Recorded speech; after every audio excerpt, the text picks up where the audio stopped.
Good morning, guys. Today we're on the road to Dien Bien Phu in Vietnam, the site of the historic world-shaking Vietnamese victory against the French in the 1950s that eventually led to the independence of Vietnam. So come with me today for an excellent adventure. Let's go. So there's actually a bus station these days in Sapa, where we're leaving from, and it's just across the road from the market. Not too bad. Bus ticket costs 350,000 dong to Dien Bien Phu.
Alright guys, so I made it into Dien Bien Phu and found the wreckage of a tank here. Let's have a look. So the information panel here says it is a Dumont Chaffee M24 tank that was guarding the headquarters area of the French defenses. We're actually right at the end of the runway of the airport. Back in the day, it would have been an airfield, of course, back when they had the battle. I was trying to find another tank which doesn't have a display area around it. It's just in a wild field. And I tried to go back through there, through that archway there, but it's actually a military base. And I got very far into it before anyone actually challenged me, and then a couple military guys came running up. One of them used Google Translate to tell me I'm not allowed to be in there. I said, I'm not French, please don't shoot me. Yeah. Here's another wreck of a tank over here, and also propellers from an aircraft that was shot down, either taking off or landing, French aircraft.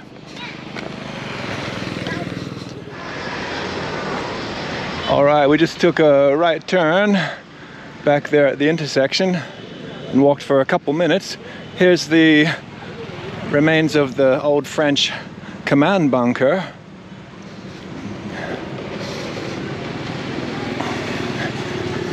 Not so big, but this is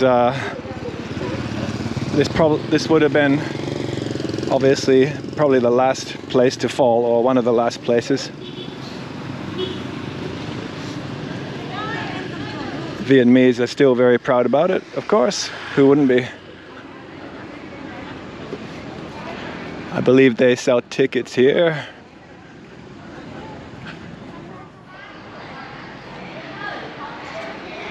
Concrete fortified trenches.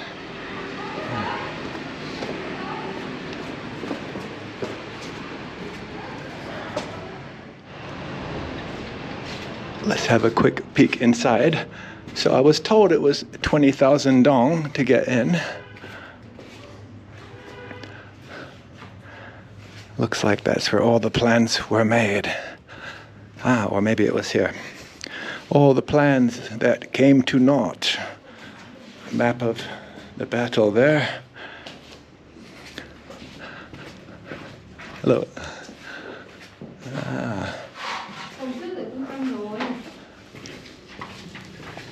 Keeping it clean there. Good sweeping there. Good sweepers. Should play for England team. All right. So that's it, guys. Let's head back to the light and to life. And just across the road from the French headquarters, the ruins of another tank. So you can see they were desperately hemmed in here. Okay, we're gonna head back to the big intersection where we were before. So before we came from the left there, and then we looked at the main road, which is the one over there, going down that way to the left and right.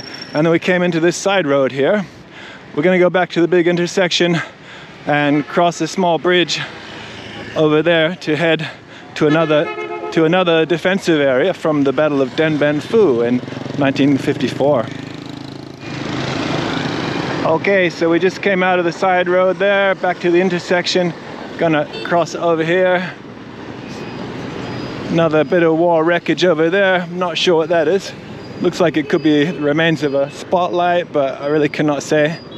But we're gonna cross the river here on this rickety old looking bridge. It looks like something left over from the war, doesn't it?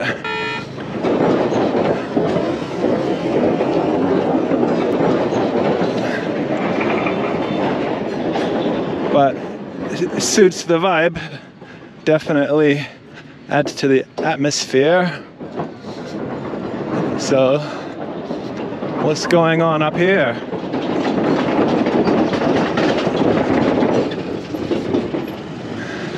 Looks like a street market, bit of street market action going on here. Cool. Apparently there are a lot of minority groups that live in this town. I think it could be possible that I read perhaps even 2/3 of the population are not your normal Vietnamese or Viet people, but are actually from different minority groups or hill tribes, as people say. But okay, everyone here seems to be wearing modern day clothing, so we cannot say much. Oh, here's a couple people with some kind of colorful stuff, colorful headdresses on. Hello. All very interesting looking stuff here.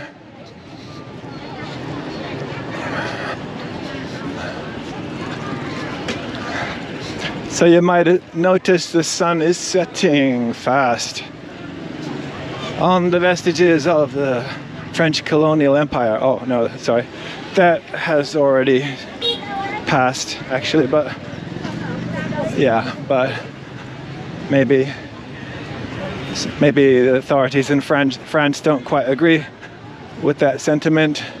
Hard to say, but they've been having some reverses in West Africa lately, that's for sure. So the indicators are still not favorable in that regard. But anyway, back to 1954. So as the Vietnamese forces encircled the town, Dien Bien Phu, the French were quite happy about it. They thought it's a chance to defeat the Vietnamese forces, the Viet Minh, under Ho Chi Minh in a decisive battle. They thought it's impossible to bring heavy weaponry into the area because the whole area is surrounded by hundreds of kilometers of steep hills and small sized mountains. So they thought you definitely need artillery and some kind of other heavy guns to blast through fortifications and so on to have a chance to take this place. Well, the Vietnamese did what the French thought was impossible.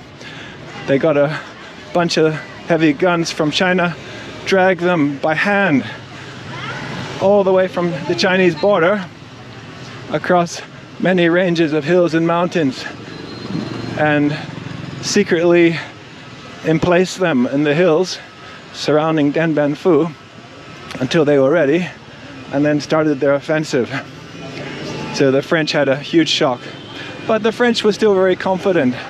They thought, well, we've got the airfield here, we can easily keep things supplied, bring in reinforcements, take out wounded people, no problem. But the Vietnamese kept pushing, making the circle tighter until the airfield itself fell.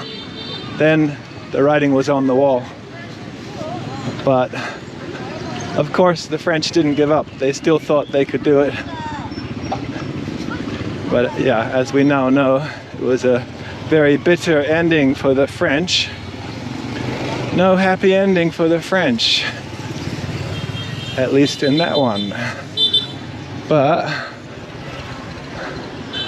yeah, times have changed. Lots of French tourists love to come to Vietnam. Hello. And the former French colonies of Indochina.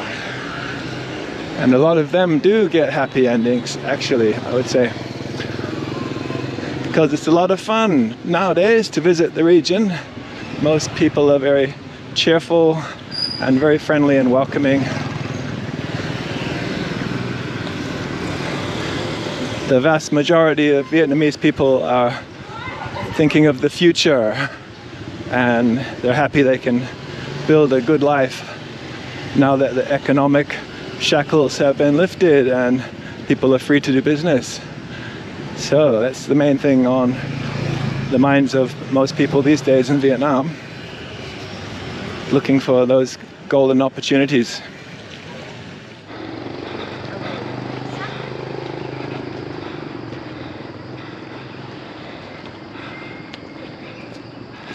There's a swarm of dragonflies. Here it is, the monument to the Great Victory. One of the most infamous in world history. Something Vietnamese are, of course, still very proud about today. At the bottom I noticed a ticket office. It's late in the day, sun is setting, no one was there. Looks like they've gone home.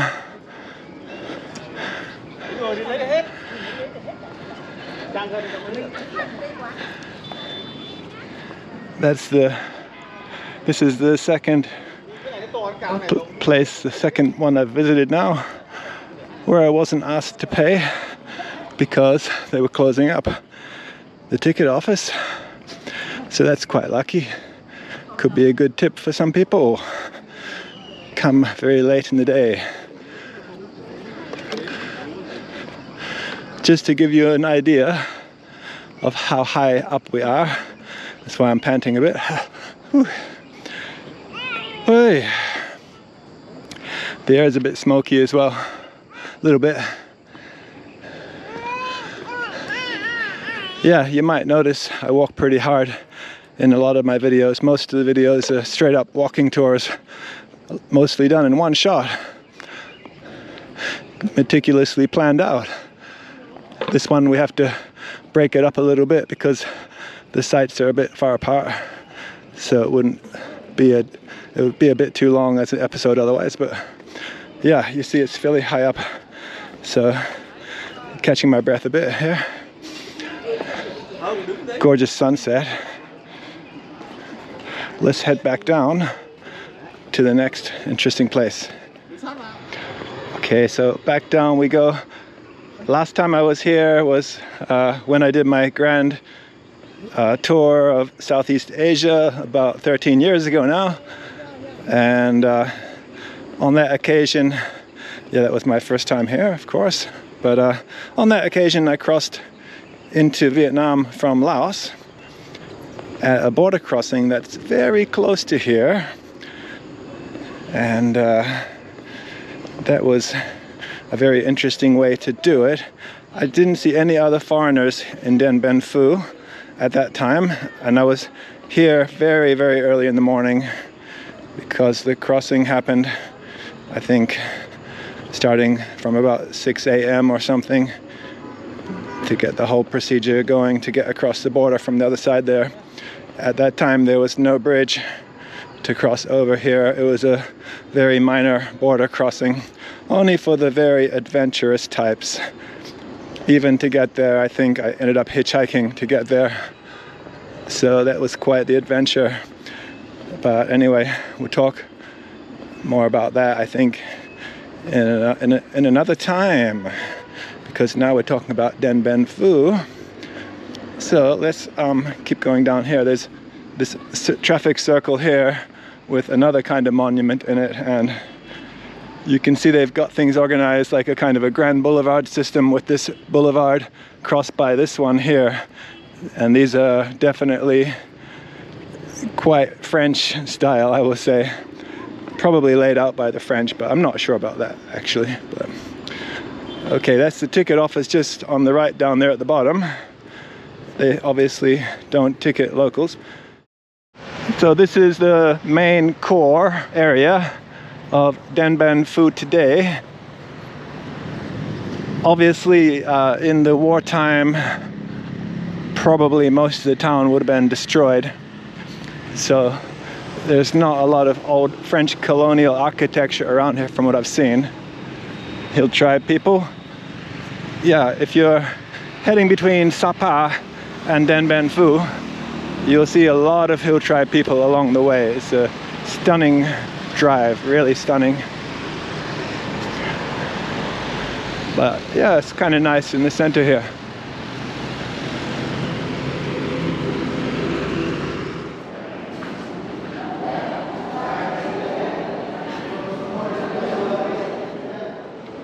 This shows how the Vietnamese were able to drag the heavy weapons over the mountainous and hilly terrain to the battlefield at Dien Bien Phu. And of course, to do that, they had to break up rocks and clear ways, build new roads to get through. And then they were able to set up their own bunkers surrounding Dien Bien Phu.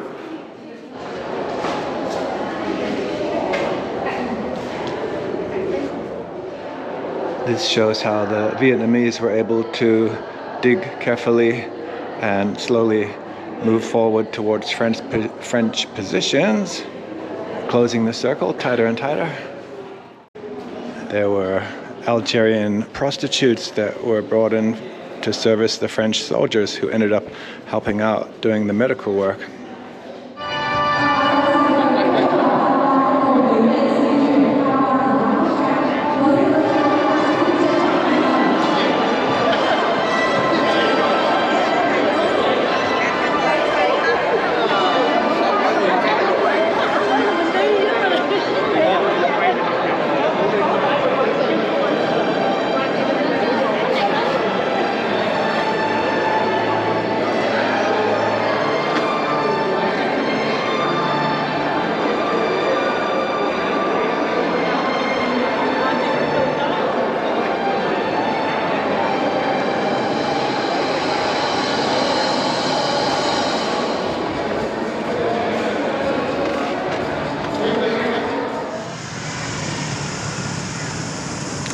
So the History Museum in Dien Bien Phu is well worth a visit.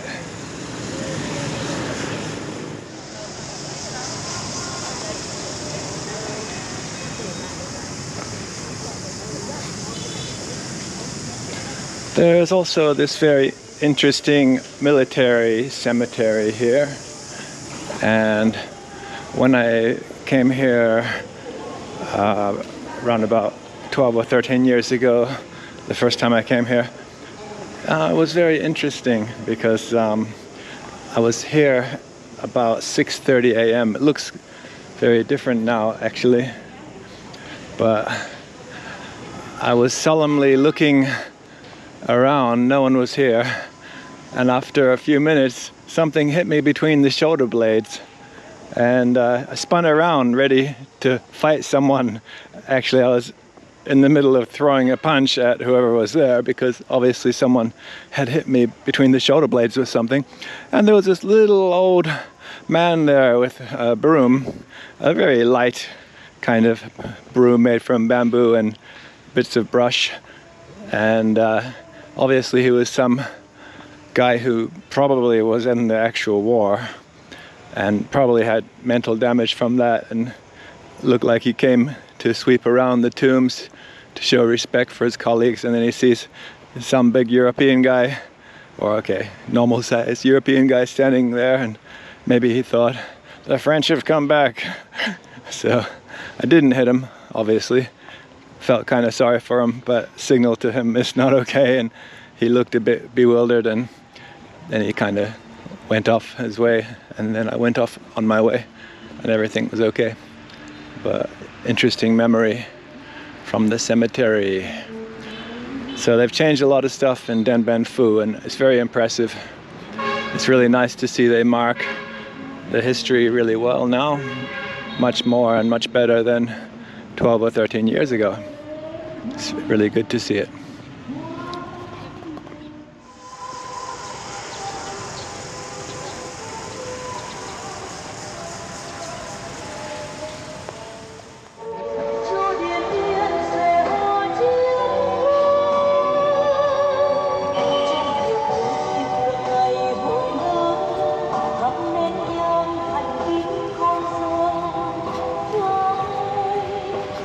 Some of the many who died fighting around Dien Bien Phu.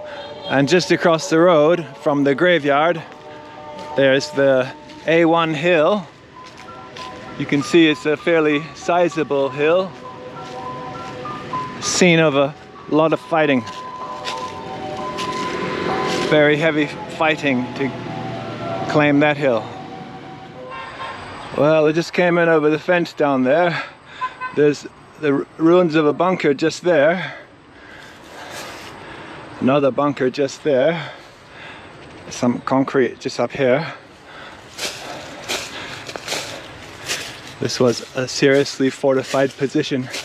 You can still see the outlines of the trenches here, and here actually these concrete bits are parts of the trench system.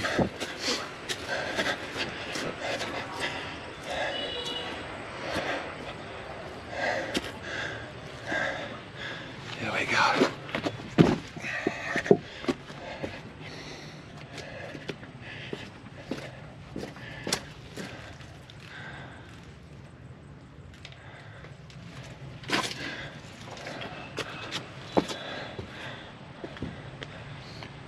Pretty serious defenses, concrete lined.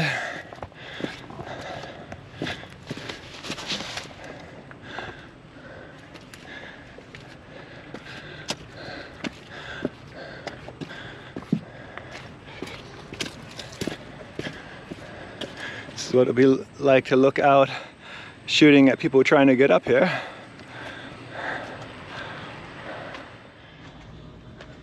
It's a side tunnel there.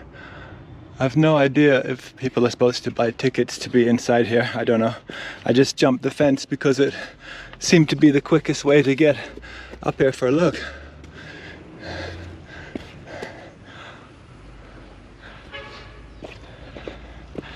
I don't know if this place has opening hours or how it works.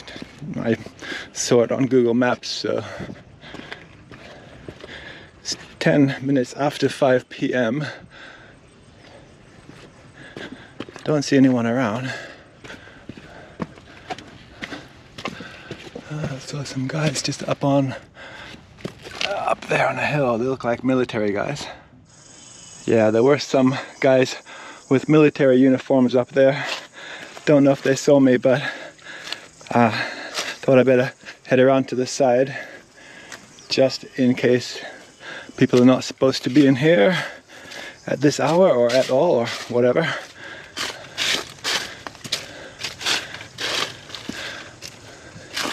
see if I can circle around them. So suddenly a large group of tourists have turned up. I was alone here apart from the 3 people I saw wearing green uniforms earlier, which was kind of fun, sneaking around, worrying about if I was going to get kicked out or told off or whatever. Don't really want to get in trouble in a country that has certain forms of government, or probably any form, to be honest. This is the central command bunker right under the peak of the hill. It's basically just a room though. And there's this huge crater over here.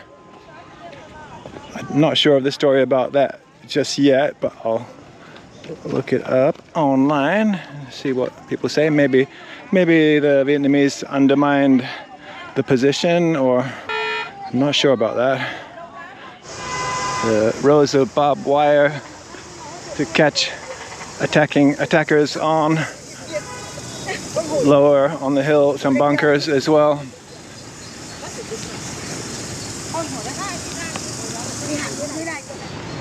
More destroyed French weaponry, a lot of it supplied by the USA, by the way, should be mentioned. Destroyed and captured gear. Well, this stuff looks destroyed pretty much. Not all of it. This looks like it's still maybe functional. Would have been, at least. Could be again as well if it were cleaned up. This is how the French made sieves to do their fantastic French cooking. They could drain off noodles and different things here to create some wonderful French cuisine while they're in the trenches, because, you know, you still got to eat, right? So might as well make it yummy. Get some veggies and so on. And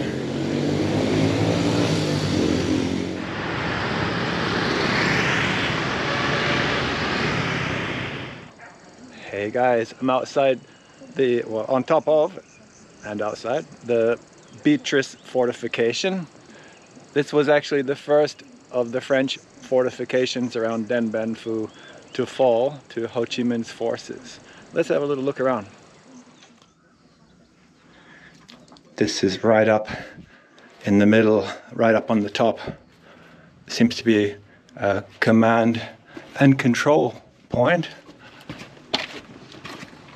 And just through here seems to be another command post, because it has no firing holes, same like the one we just came out of, and it's right in the middle on the top. So I got into this fortification, Beatrice, just by looking for a shortcut, actually, because actually on Google Maps it doesn't really make it clear about if there's a main entrance or whatever. I mean, where the main entrance is, and nothing about if it costs money to get in here, so I have no idea about that. But I saw a little side street off the main road that I walked along to come along this way, and it looked like it might be possible to cut through some bits of abandoned land behind some houses. So I did that, and here I am now. You can see over there's more, and over there. Yeah, so this was the first of the major fortifications around Dien Bien Phu that the French had set up that fell to the Vietnamese. So capturing this installation basically gave the Vietnamese the opportunity to unlock the whole thing step by step, fortification by fortification, one by one. They unzip them. And the total battle, if I recall, it took, I think it was 56 days. It's a long time. And all the time the French area, the French pocket was getting squeezed, getting crushed, made smaller and smaller, and would have been really difficult for the defenders. But of course it was really difficult for the attackers with the human wave attacks. The Vietnamese lost gigantic numbers, considering most of the French casualties were actually after the battle, when the French surrendered. And I think there were about 10,000 French left at the end in a very small area around their main command headquarters, who had to surrender when they were basically running out of ammunition. And the Vietnamese said they'll treat them well. And I don't know what happened exactly. It's difficult in war. I don't want to blame anyone. It's hard to expect that an army that's doing its best to win and is really struggling itself just to survive and be able to get victory is going to be prepared to deal with a lot of prisoners. But apparently more than half of the French who were taken prisoner died. That's a lot more than who actually died in the battle. As far as the Vietnamese casualties for the overall battle, of course sources disagree, but yeah, it's a pretty big number. Okay, so we're up on the top of the other main part of the fortification. You could see from across the other side there, on the other part, on the other little hill there. This looks like a kind of command post here. It's got no roof, and that might say a lot. Maybe it was hit with a direct artillery shot and the roof could have been blown off, or if they never did put a roof on it, because remembering they were very confident that the Vietnamese would never be able to haul heavy weaponry up here, heavy artillery. Yeah, if they had parts like that with no roofs,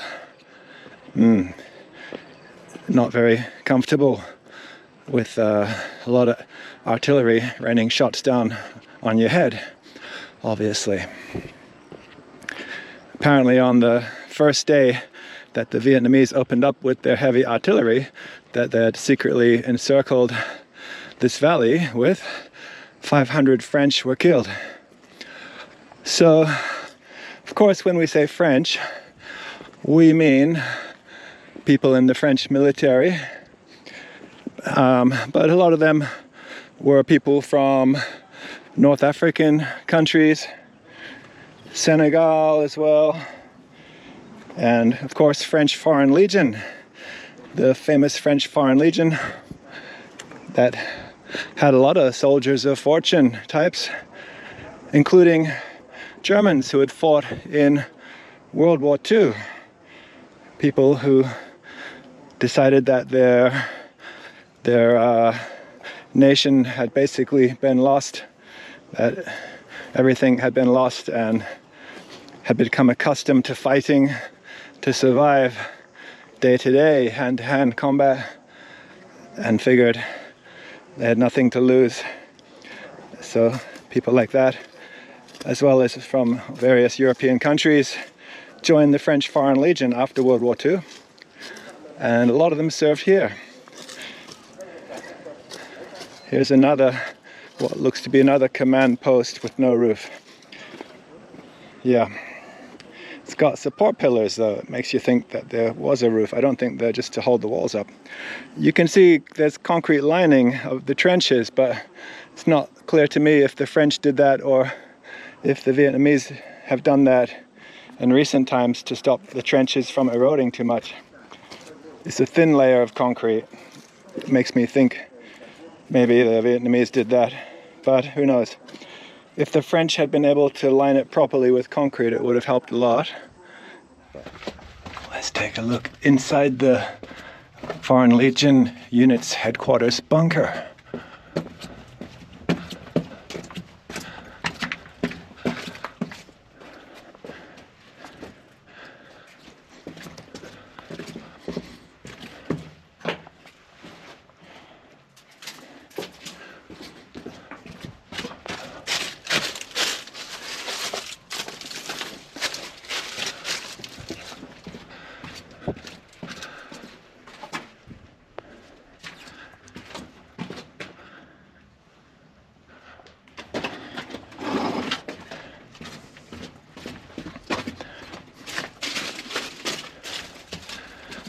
It's definitely more elaborate than other parts of the fortifications system that I've seen so far.